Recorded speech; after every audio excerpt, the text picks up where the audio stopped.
Welcome to another edition of Inside Town Hall. I'm Jim Cameron, your host and program director. And again, the glasses, I'm not joining a rock band. These are glasses I have to wear because I had some eye surgery recently as well, too. But that's neither here nor there.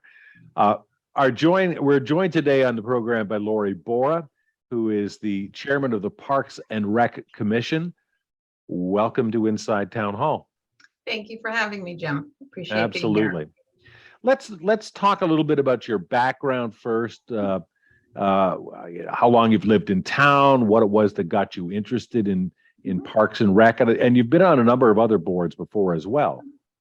Yes, my husband and I have lived in town for 33 years. We bought our house right after we got married, so we've raised our children here. We both grew up in Norwalk, so we're really Fairfield County natives. Doug was born here. My parents moved here when I was not even a year old. So we basically lived here our entire lives. And kids, went up through the Darien school systems and, were involved in, sports and Darien Arts Center and, all the typical things that kids do in this town. But you got involved in town government as a volunteer and got elected as well, too. I did, yes. I served 2 terms, or just short of 2 terms. The first one, I was filling in for someone who moved out of town. So the first term was a stub term. But I joined the Board of Finance for the better part of two terms back. Gosh, it's been quite a while now. My kids were much younger. So I'd say I've probably been off of that board for 10 to maybe even 15 years at this point. Is your background in finance? It is. I'm a career banker in commercial banking and have had experiences both on the front end lending side as a credit approval officer, and then spent the last 12 years of my career running a credit review group, which is an independent review group that goes around the bank and looks at all the loan portfolios and make sure that they're underwritten properly, adhere to bank policy, regulatory requirements, et cetera. And that's a position that reports to the board of directors of the bank. And how did you transition from the Board of Finance to Parks and Recreation? Well, it's kind of a funny story. I had done 2 terms and decided it was time to step off. I was doing some other volunteer activities as well. And to be honest, I ran into Susan Marks in the parking lot of Palmer's. And she said, "How can we get you back involved in government?" And I said, "Well, I always thought Parks and Rec sounded like fun if there was an ever opening there." And shortly thereafter, an opening became available and they reached back out to me. So and how long have you been on Parks and Rec? I'm in my 3rd term now. So about 8 years. And how are the members of the Parks and Recreation Commission appointed, elected? How do they get on that body? The Parks and Recreation Commission is an appointed body, not elected. And we are appointed by the Board of Selectmen. Generally, members are surfaced through either the Republican Town Committee or the Democratic Town Committee, although they don't have to be. Fill out applications, are interviewed by the selectmen, and then after they're interviewed by the RTC or DTC as applicable, then by the selectmen if they're recommended, and then the selectmen vote and appoint us. And how long is the term? 3 years. 3 years. 3 years. Now, there is some confusion, even on my part, because I watch everything on TV 79. No surprise. There's the Parks and Rec Commission, of which you are chair, but there's also a Parks and Recreation Committee of the RTM. Yes. What's the difference? Okay, so the difference is I'll go through it because I know it is confusing. The Parks and Recreation Commission, as I said, we're an appointed body. But we are independent from the Board of Selectmen in that we have governance responsibility for the parks. So for instance, we set the rules and regulations for the parks, the fee schedules, whatever, and that's under our sole purview. The selectmen don't actually have authority over that. So that is the commission. The commission's ideas and desires for the parks are implemented by the Parks and Recreation Department under the leadership of Pam Gary, who is a town employee, and her entire staff are employees of the town. And Pam reports to Kate Bush, our town administrator. So we work very closely, Pam and I and the whole commission work very closely so that she and her department can implement the ideas and thoughts that the commission has about the park. That being said, she really has operational day-to-day control. It's not really our job to be, telling them what their mowing schedule is or things of that nature. So we try to create the broader picture of our visions for the parks, but Pam's department actually implements. Sometimes I'll get an email from somebody that there's a light out in such and such park, can it be fixed? That really goes to Pam and her department. Certainly if we get those, I just forward it along, but they're really running the parks and the recreational programs day to day. Separately from the commission and the Parks and Rec department is, as you mentioned, the RTM Parks and Recreation Committee. And hopefully our viewers know that the representative town meeting, or RTM, is our ultimate governing body in town, a group of 100 up to 100 people, and they're all broken into various committees. And the Parks and Rec Committee is charged with overseeing what happens in the parks, because at the end of the day, they are voting on the town budget or any special requests that we have, and have to be our champions to get that approved. So we work very closely. I speak with Adele, who's the chair of the Parks and Rec Committee, and Patty Baumgartner, who's the vice chair, weekly. I mean, we're just in very constant communication and work very closely. But they're really just representing the larger RTM board, so that when something to do with Parks and Rec comes before the RTM, they take the lead on it and will, express their views. So I hope that helps. It does indeed. It does indeed. Lori Bora, our guest today on Inside Town Hall. She is the chairman of the Parks and Recreation Commission. Let's talk about the parks in town. How many parks are there? All right. And I'm glad you have a list, because there's probably too many to remember offhand. Well, there's not too many, but there's probably some parks that people don't even realize that are parks. We do have 12 parks and rec facilities in town. 2 of those are, it's 212 acres in total. We have our 2 shoreline parks, Weed Beach and Pear Tree Point Beach, which, most of our viewers will be familiar with. We have 2 parks that are designated more as nature preserves, and those would be Selleck's Woods and Woodland Park. And then we have 8 what we call neighborhood parks or athletic fields. Some are bigger, some are smaller. Examples would be, Baker Park, which also hosts, ball fields. Diller Park, which really sat, unused for a number of years until the last few years, when the Darien Athletic Foundation came to us and wanted to create a cross-country track and incorporate it in the school. And they actually funded putting the track through that park and really cleaned it up, which was a wonderful gift to the town. But that kind of tilts more towards the nature preserves type style of park. There's a little tiny park called Freight Park. It's a little triangle up near the high school, and it's a little tiny, and Middlesex Road, and most people probably don't realize that is a park. Tilly Pond, of course, everybody's familiar with. Stony Brook Park, which again is more nature preserve type. So we have a real combination of little pocket parks, more wooded, more open and active with, fields and courts and such. So it's a very nice balance. Additionally, the town, another point of clarification, the town owns 2 properties, Highland Farm and the property on Edgerton, which are not designated as town parkland and therefore do not fall under the purview of the Parks and Recreation Commission. That being said, the Parks and Recreation Department is charged with their maintenance and care. They're the ones doing the mowing and taking care of those. So the costs associated with maintaining those parcels will fall under the Parks and Rec budget. A lot of discussion last spring about the town possibly acquiring Great Island. Yes. And there were many different sort of ideas and plans discussed. Are there going to be parks on Great Island? What's the status of that? Should the acquisition become completed, as you know, it's still in process, the selectmen will have to determine if and when all or part of that parcel of land is designated as parkland. Once property is designated in parkland, it basically stays as a parkland in perpetuity absent the town being able to swap a similar amount of land out for that parcel. With a parcel the size of Great Island, that would be very difficult to do. So our town selectmen will want to be very, cautious and thoughtful about that process, and it would be my suspicion that that would not happen right away. So until such time as Great Island were designated, or a piece of it, a parkland, it will not fall under the purview of the Parks and Recreation Commission.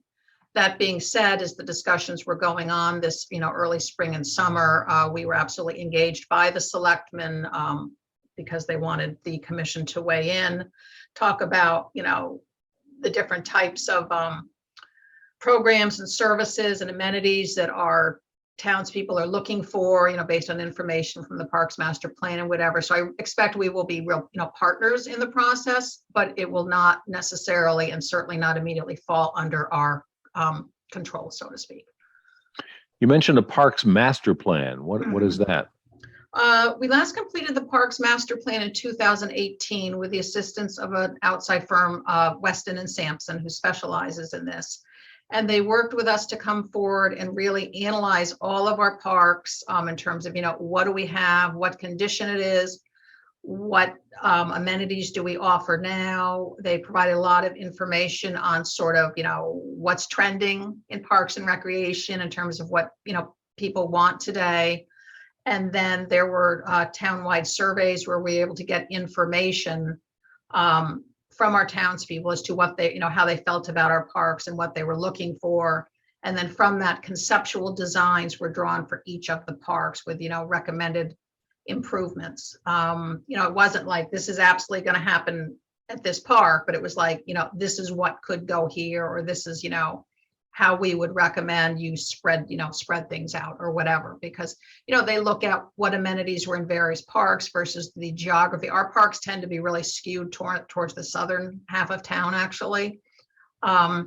So they were able to give us a bit of a roadmap for the types of things, we could and should be thinking about as we, develop short and long-term plans. And, really one of the key things that came out of that in terms of general recommendations is our town peoples really were asking for us to improve and upgrade existing facilities and outdated amenities. So, that really is very much top of mind for, the commission. And then in late 2020 and 21, we developed a document it's really a working document for the commission that we call our standards of care for the parks. And it's really our vision of how we would like to see the parks cared for and maintained, understanding that we can't do that if we don't have the budgetary and human resources to do so. So the commission will go out, we go out at least annually through the parks, and we try to rate them, against these standards, standards of care in terms of, we want to see buildings repainted on a regular schedule. We don't want to see chip paint.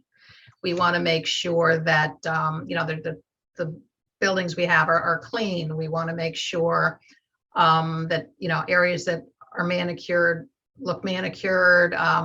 We've become very focused on invasive plants and tackling those things of that nature. So it's really a framework for how we think about and rate the parks, which then should help form or inform Pam in terms of creating the budget, in terms of her operating needs, and then also for long-term, capital planning where we feel, we need funding. Like last year, we knew that the buildings at Weed Beach, they're very exposed to the elements, and they really needed to be painted. So that's kind of falls under the standard of care that you go down and take a look and say, wow, a lot of just in 1 year, it was like the paint really deteriorated from, the salt and the wind and everything. So we got those buildings repainted this year, and they look terrific. It was a big improvement.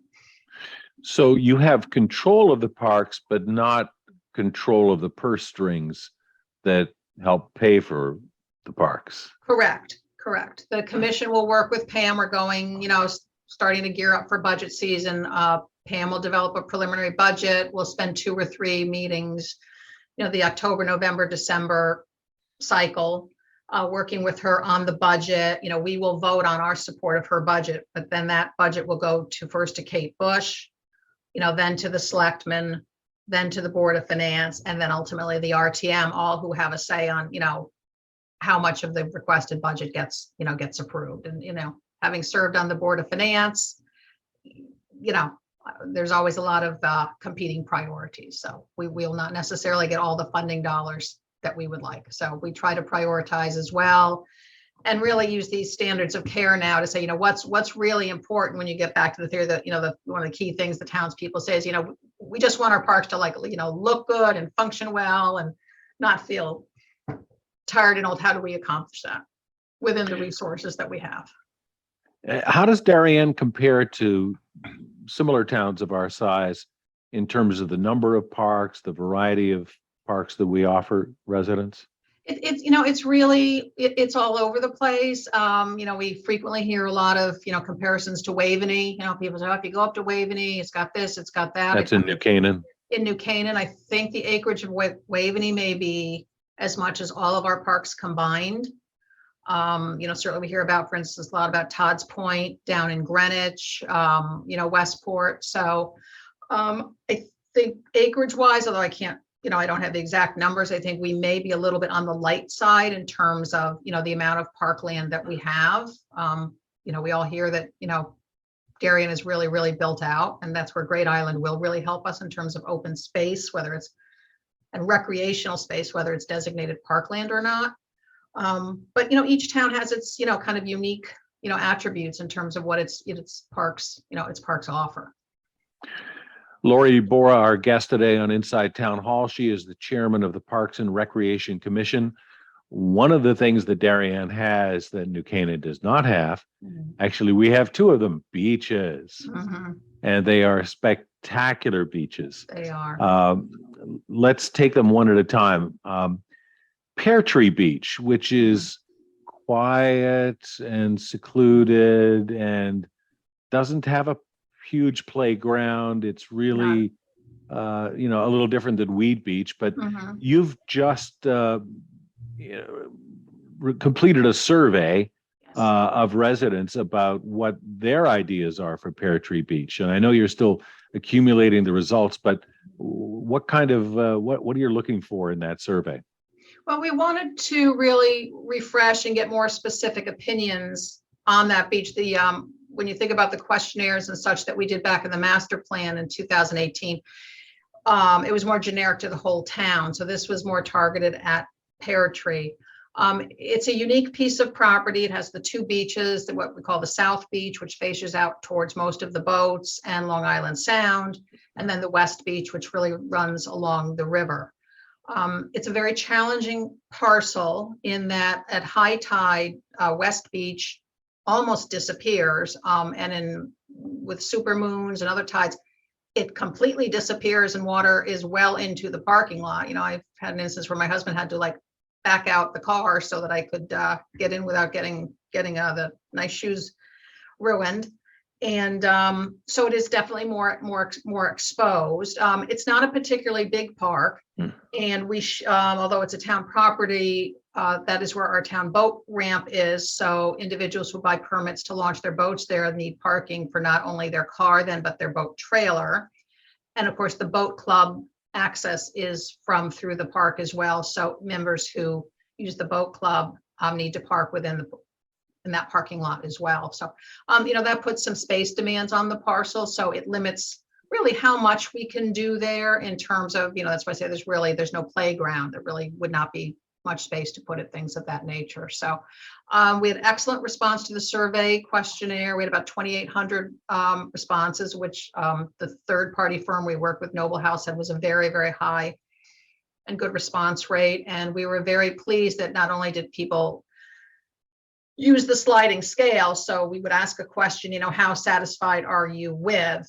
And it would be from, not at all satisfied to very satisfied. So in addition to people filling out those, we had room for, free form comments, and we have almost 600 pages of comments that we're currently working our way through, which is a big task. So we're still doing that, trying to cull and pull it into key themes. So not quite ready to go there, share that yet, because it's a lot to work our way through. But certainly I would say that it came out that people, really enjoy and crave, the kind of quiet beauty of that park. The picnic area is very important. Things like shade are very important to people. I think at all the parks now, we keep hearing shade, shade, give us more shade, as the sun's gotten more intense.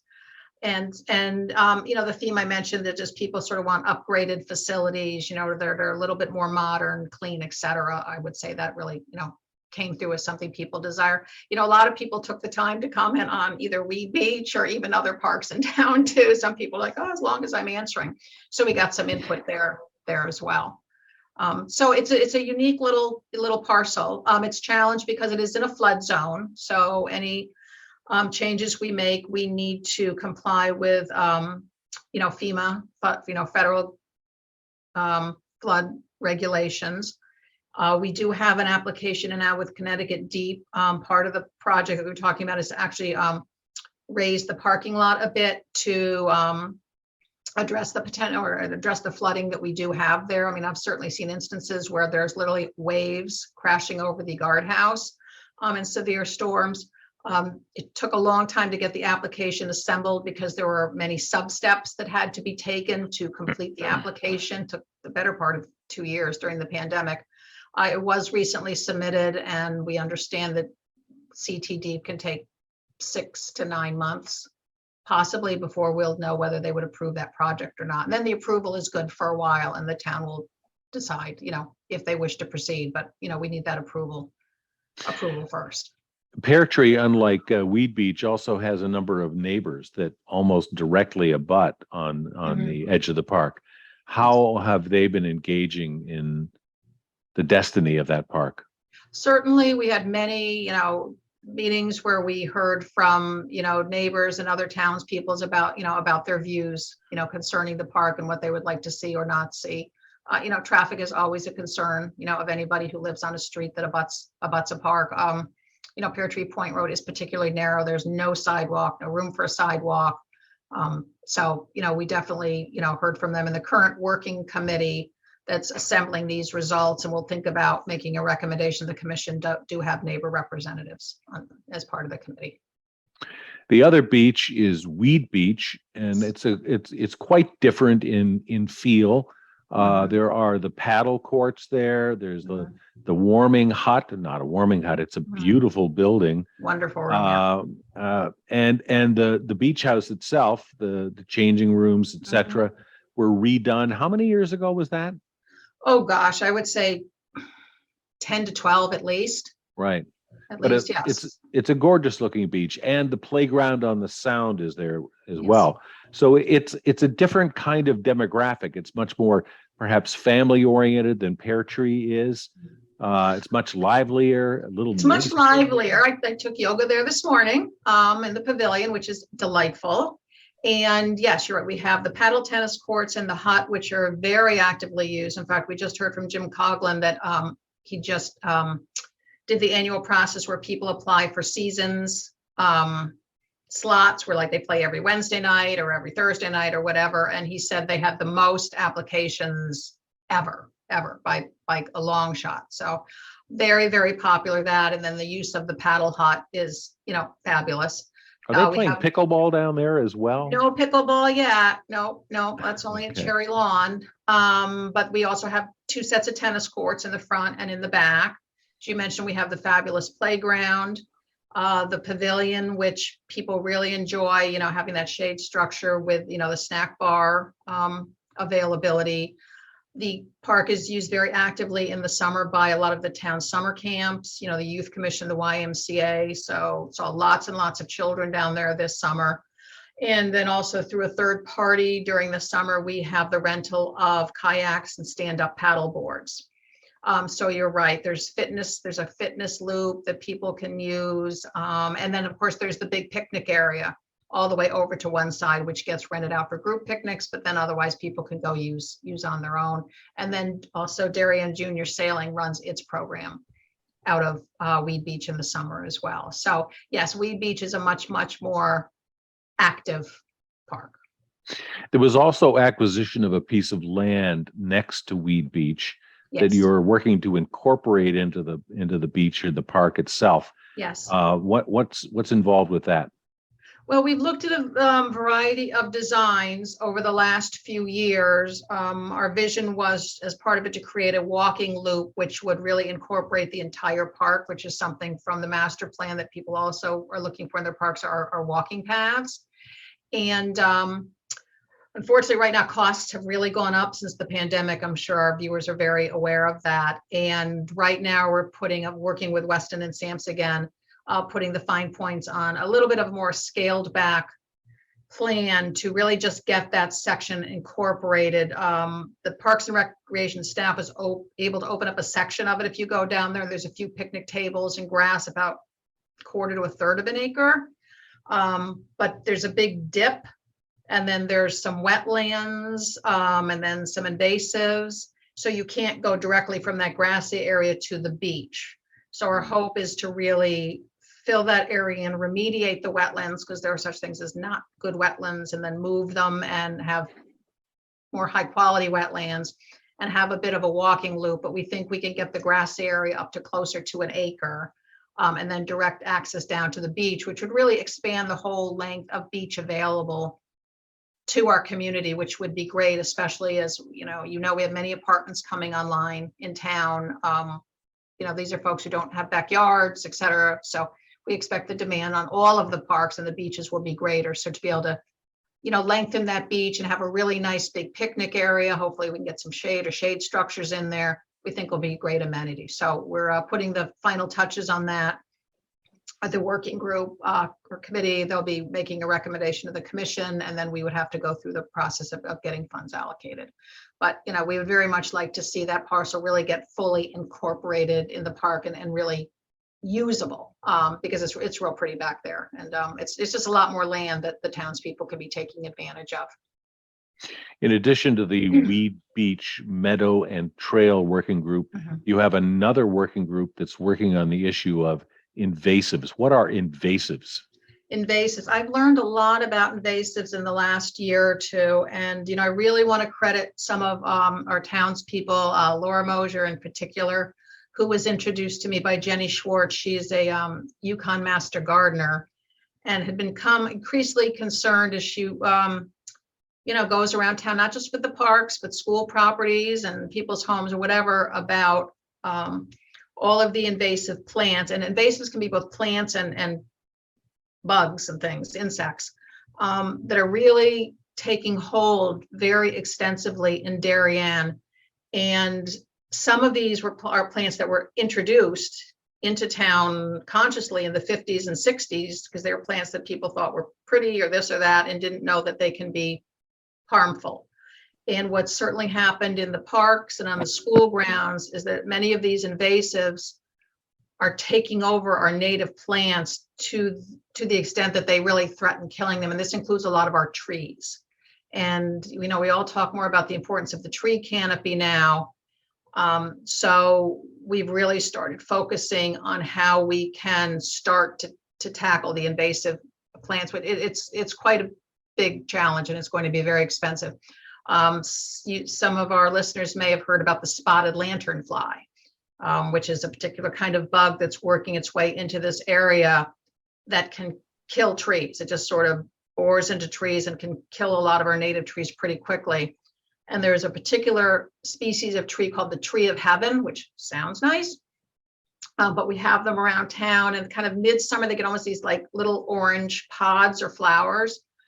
And they in particular host the spotted lanternflies. So it's pretty much agreed by those who are in the know on these things that any tree of heaven really does need to be removed. So we have, I think it was just one or two in Cherry Lawn that are either coming down or coming down. Unfortunately, there are quite a few at Weed Beach, which are going to need to come down, and they do provide shade. But we've done the research and been told that they really do need to go away, or they will threaten our quality trees. As folks go over to Cherry Lawn Park, they'll notice a lot of work was done over the summer in the back wooded area. It would be kind of the furthest east part of the park. Doesn't look like a lot now, but we did hire professional landscapers who spent the better part of a couple of weeks removing, there are invasive vines up in the trees that the trunks of the vines are this big. completely choking out our trees and really threatening them. So they've done a lot of work cutting things back. Sometimes they just cut them at the base. The vines are still way up in the tree because I've been told to try to yank them down. You would do more damage to the tree, but they will die off. So it doesn't look like much now in some ways, but I'm assured by the landscapers, Laura Mosier and others, that a lot of that over the winter will die off and drop. And there are a whole host of trees that are now going to be able to breathe. Laura's noticed a lot of really nice, high quality native plants that were sort of buried in there that now will be able to thrive. So this was a first step at trying to clear out the area, open up some walking paths and whatever. But it was really quite a job. And that's just the first section. They've also cleared out some invasives down near the pond. And we hope to keep working our way back up to the northern part of the property behind the community gardens. So there's quite a bit to be done. Sometimes we're going to try, and we've had a few small, volunteer work days. We're under the guidance of someone who in the know. Some of the easier to remove invasives, we can all go in and, a few hours on a Saturday, start removing some that are, not as hard to get rid of. But it is an issue over town, all over the state. Laura's made us aware of I think it's a Yukon sponsored sort of whole day symposium on invasives. So it really is sort of a whole body of knowledge I'm just learning about, but that it is important that all of us understand. And even, there's certain plants that are invasive that, I see all over my neighborhood in people's yards, and they can be very hard to get rid of. And it's very labor intensive too. Very right? labor intensive. Yes. Yeah.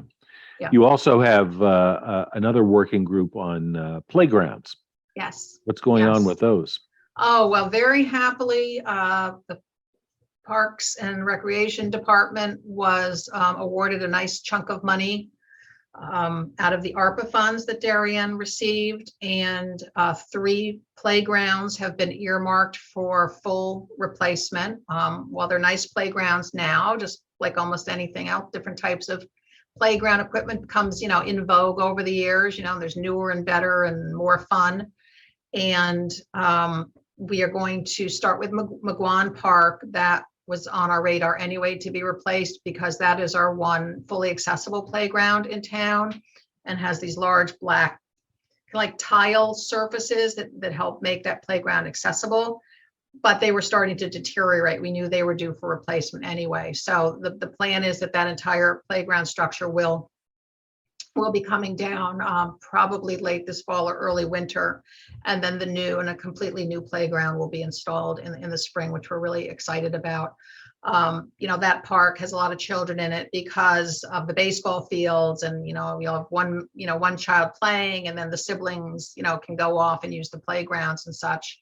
And of course, it's directly behind the new big apartment complex on Heights Road, which is going to bring many, many residents, and presumably there could be families with children. So we expect a lot of demands on that playground. So that one will be the first one, and then we also plan to replace the playgrounds at Baker Park and then also at Cherry Lawn over time. So it'll take a few years to get them all done. The working group, where we have representatives of each of the elementary schools, and they've been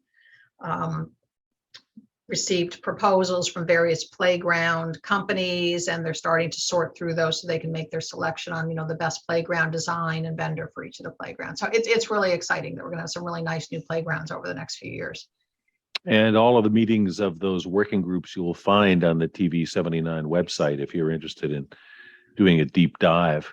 Lori Bora, our guest, she is the chair of the Parks and Rec Commission.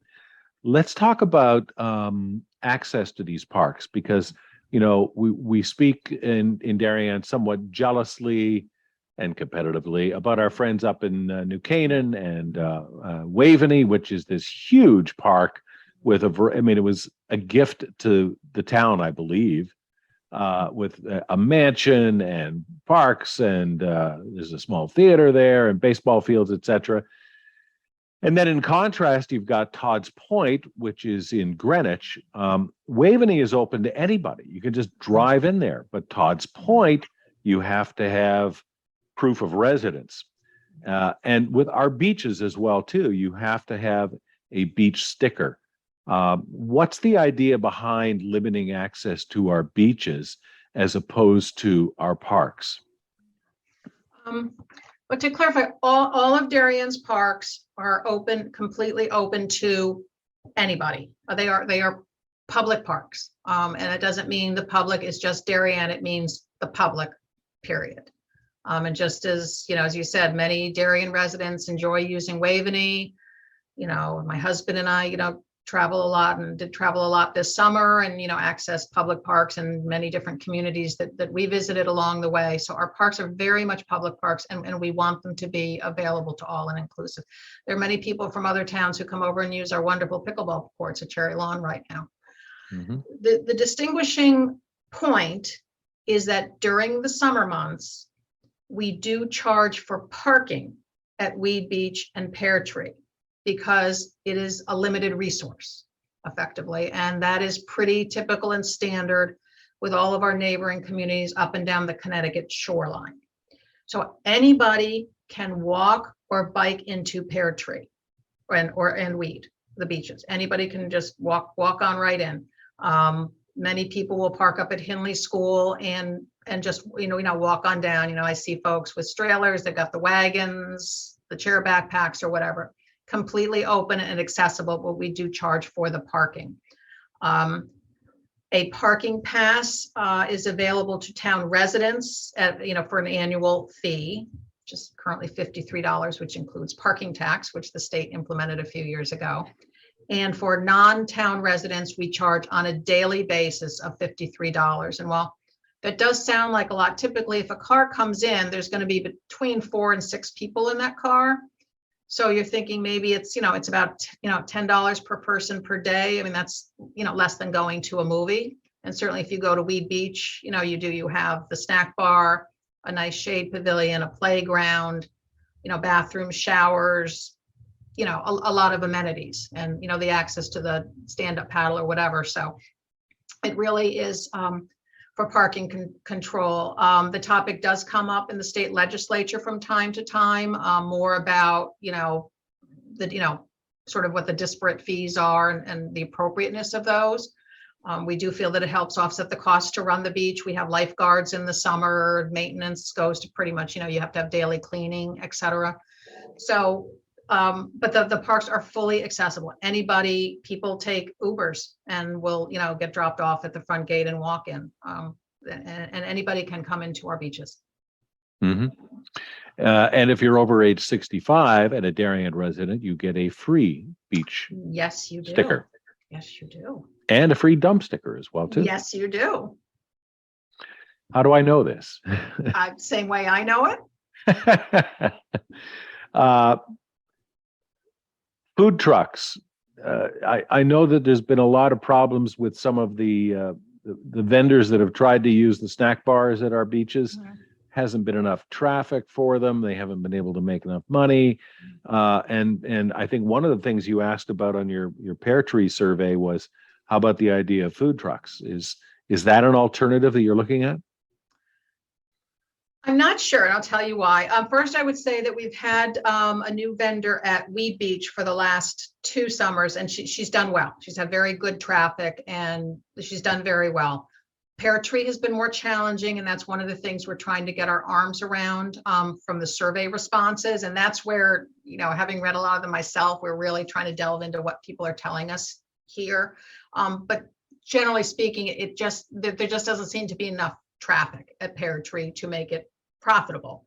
There was some feeling that, it should be a package deal and that a vendor should absorb the losses at Pear Tree and cover them by profits at Weed Beach. I think it's difficult personally to ask a business owner to take a loss, especially food vendors who really struggled during the pandemic. I think that's a tough ask. So we're really trying to get our arms around Pear Tree and how to handle that. Food trucks have come up.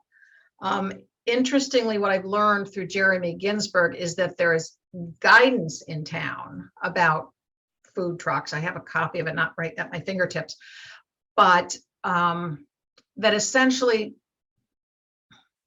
limits a food truck's ability to just go to a location and park. It's kind of what they call like what they call like a 5 and 15 minute rule or something, that you go, you stop somewhere for 5 minutes, you serve anybody who comes up to and wants food. And then once you're done serving the people there, you move along to another location and then don't go back to that location for at least 15 minutes. So this guidance as written seems to really prohibit a food truck from just coming and, parking at Pear Tree for the day and staying there. So that would be something we would really have to delve into and understand, and see, what town, rules would have to be changed to even accommodate that. Other challenges, depending on the food truck, is a lot of them run on generators, which kind of are polluting, and they're very noisy. I mean, one challenge, to divert for a minute, is, one thing we get some complaints on is people like to go to the beach in the summer, sit in their car, eat their lunch, talk on the phone, take a meeting. They leave their car on, run the air conditioning. That actually violates state law, and idling law. But also, it's annoying to people who are sitting on the beach, especially a Pear Tree, when the cars are right there. And the food truck would be sort of the same idea, that they can be noisy and polluting. You also have to think about people or kids kind of running up to, a food truck or something in a parking lot. So there would be a lot to think about. I'm not ruling it out, but it's not just a simple, oh, let's do that. We would have to really work our way through a lot of these issues. The food trucks have to be inspected by the health department as well, Yes. too, right? Absolutely. One other issue that I'm often asked about is dogs at our parks. And are they allowed? They have to be on leash. What's the status of dogs? Dogs are allowed in our parks, and the rules vary park by park.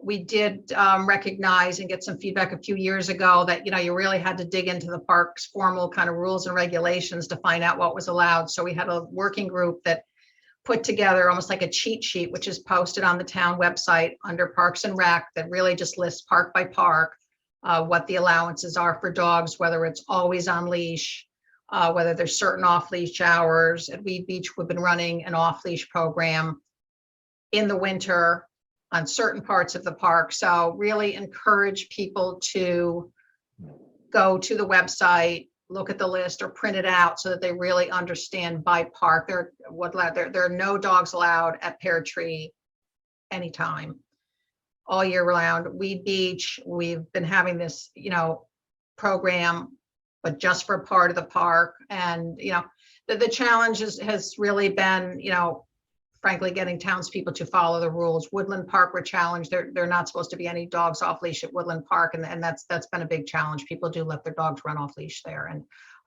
we end up having incidents with, either people getting knocked over. It's bad for the wildlife.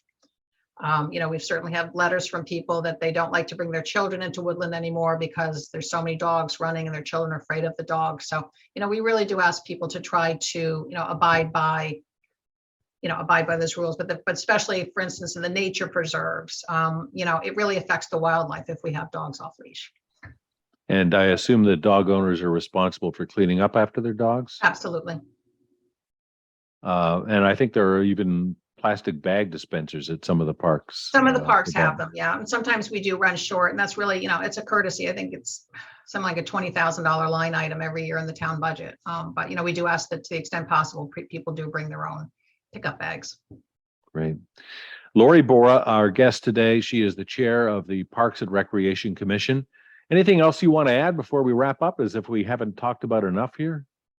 I just really like to say one thing we learned over the last few years is really how well loved our parks are.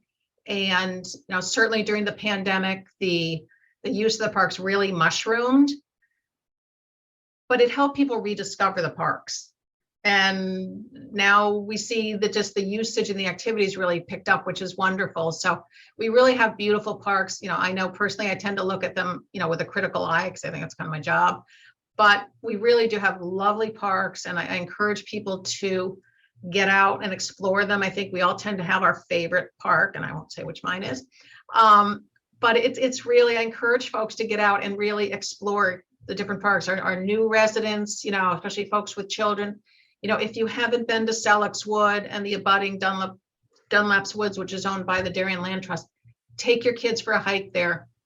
See what the Friends of Selleck's Woods have done, find all the little, the hidden gnomes and the I Spy corner and the beautiful pond. Just make it a personal goal to get out and really make sure you explore each of our town's parks and see what they're, because I think people who haven't done that will really be surprised. And then, I add certainly Highland Farm in there, although again, not designated park.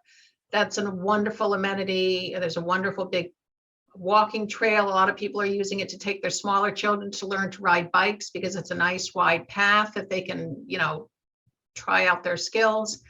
And, really we want people out there and using and enjoying those parks. If you see things that you'd like to see addressed, certainly, shoot an email, to the town staff, or as I said, to me, and I'll forward it along.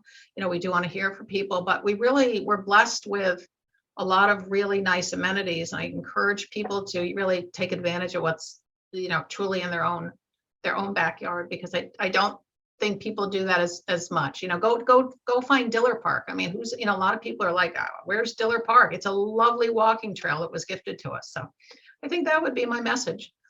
And Freight Park too, which I didn't know it existed. Park. The smallest park in town, right? It's a little triangle. Well, we have beautiful parks, thanks to the works of the Parks and Recreation Commission. And so I thank you as chair of that body and all the members who, like so many other people in this town, volunteer their time and their talents. So, Lori Bora, thank you very much for being our guest today on Inside Town Hall. Thank you. I appreciate it very much. And thank you, our faithful viewers. Yes, you've watched another edition of Inside Town Hall.